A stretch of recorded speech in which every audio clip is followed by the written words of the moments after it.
சகோதர நிறுவனத்துல வேலைக்கான முறைகேடு நடந்ததுக்கான ஆவணங்களை கைவிட அவங்க சொல்லிருக்காங்க, அதான் சொல்லிருக்காங்க. அந்த முறைகேட போலீஸ் பார்க்க போறாங்க.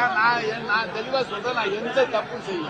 இது திமுகவை மிரட்டி பாக்குற வேலையா இருக்கலாம், அதுக்காக தான் இதை பண்றாங்க. நாங்க எந்த தப்பும் செய்யல. முறைப்படி விசாரணையில ஒத்துழைப்பு கொடுத்து நாங்கள் எந்த தவறும் செய்ததில்லை என்று நிரூபித்தார். தமிழக அரசு வழக்கு பதிவு செய்யுமா? இல்ல, அவங்க விசாரிச்சு தானே முதலமைச்சர் பாருங்க. இது தொடர்பா அவதூறு வழக்கு எதுவும் தொடர வாய்ப்பு இருக்காங்க? இல்ல, இதை பார்த்துக்கிட்டு தான் செய்யணும். இன்னொரு தரப்பு மூத்த தலைவர்களை ஓரம் கட்டும் வேலை இது. அதெல்லாம் ஒண்ணு இது தொடர்பா அரசியல் கட்சியினர் விமர்சனம் செய்யறவங்களுக்கு என்ன சொல்றீங்க சார்? அவங்கவுங்க ஏதோ தேர்தல் நேரம் வந்துச்சு, அவங்கவுங்களுக்கு ஏதோ ஒரு வாய்ப்பு கிடைச்சிருக்கு, அவங்க சொல்றாங்க.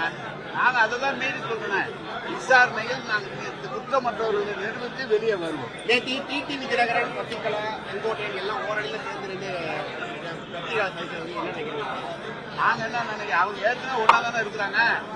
எடப்பாடிக்கு எதிராக நாங்க ஒரு அடி அமைப்போம் மாதிரி ஏற்கனவே அப்படித்தானே சொல்லிட்டு இருக்காங்க. கடந்த காலத்துல இருந்து 6-7 மாதமா அதான் சொல்லிட்டு இருக்காங்க. ஒரு 2-3 வருடமா அதான் சொல்லிட்டு இருக்காங்க. நான் சேர்த்துருக்காங்க. இல்ல, அது திமுகவோட பிடிஎம் எடப்பாடி அவருக்கு எதை எடுத்தாலும் திமுக பிடிஎம் பாரு, இல்லைன்னா திமுக கூட்டணி வச்சு எங்கிட்ட வருவாரு. அவர்கிட்ட சொல்லி ஒவ்வொருத்தரும் அவங்க தான் வெளியே வந்துட்டு இருக்கிறாங்க. அவருக்கு வேலை என்ன? அவர் ஏதோ வாயில வந்து பேசிட்டு இருக்கிறாரு, அவ்வளவுதான்.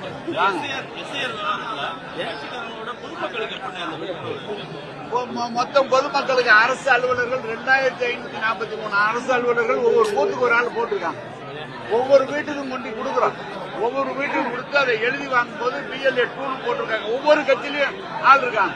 அவங்க எழுதி போடுவாங்க. கரெக்டா எல்லாம் செஞ்சுருவாங்க. இல்ல, இப்ப எஃப்ஐஆர் நீங்க போய் பேசுறப்ப வாக்காளர்கள் ஓட்ட சரிபார்க்கணும்னு சொல்லி பேசுறீங்க. எஃப்ஐஆர் நல்லது தானே?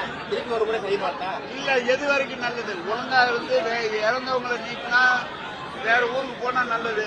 வேணும்னு வாக்காளர்களை பஞ்சா சேர்த்தா அது தேர்தல் ஏங்க 6 மாசம் 10 மாசம் இருக்கு, அப்பயே ஆரம்பிச்சிருக்கலாம்ல. தேர்தல் தலைமாட்டில் வச்சு செய்யறது எப்படி? அதுக்காக தான் சொல்றேன்.